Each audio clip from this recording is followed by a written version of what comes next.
I think there's a lot of splintering in the marketplace. There's a lot more outsourcing suppliers than there used to be. There used to be just a few large-scale suppliers, but now we see a lot of suppliers selling at the application level, particularly through the cloud.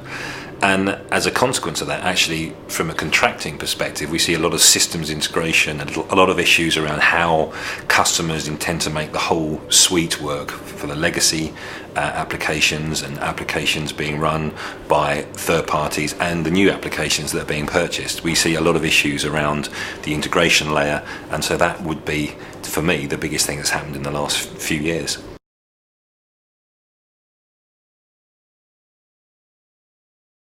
I think there's a lot of talk about it. Suppliers like to put that forward as an aim from their services, and it makes customers feel really great that suppliers are taking skin in the game. I think in reality, most agreements are still based upon inputs from the supplier, whether that's FTEs or some other cost type metric, and so as a consequence, the output-based pricing, output-based contracting is very, very rare. I think that will change in the future, but at the moment it's a pretty rare thing to see.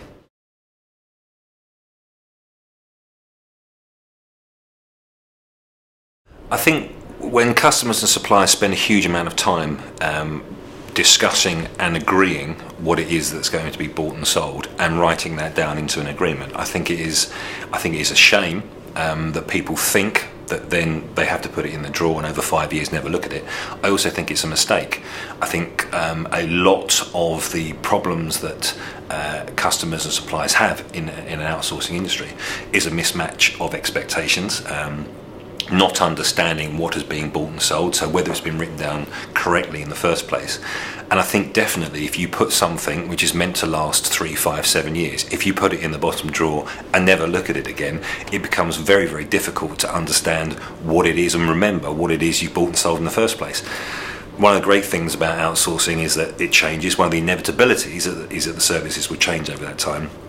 So understanding the impact of change on what it was you originally bought and sold is incredibly important. So I think it's a mistake. I think customers need to invest in contract management, and I think suppliers need to invest in creating that relationship in order to fulfill their obligations as suppliers and change the way they supply things over the term.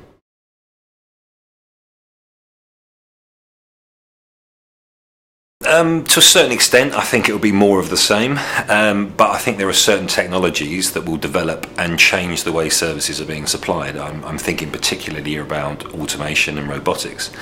I think on that basis alone, as technologies change, services change, I think customers need to get up to speed to what that change means to them, so that when they're buying solutions, when they're buying services, they understand the impact of what they're buying on their own businesses. I think the automation and the robotics technologies will increase apace in the next 5 years. So by 2020, I would expect to see a lot more of that in suppliers' portfolios and a lot more of that making up what customers purchase.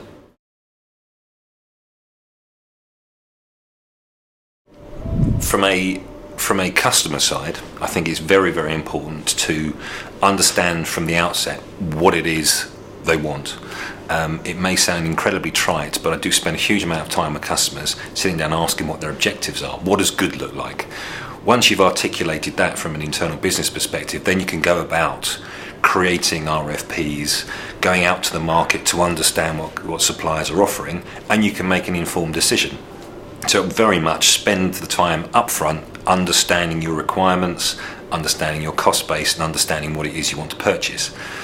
From a supplier side, I think suppliers do a great job in understanding or trying to understand what customers want. Where there is a mismatch, suppliers will always fill that gap with what they know.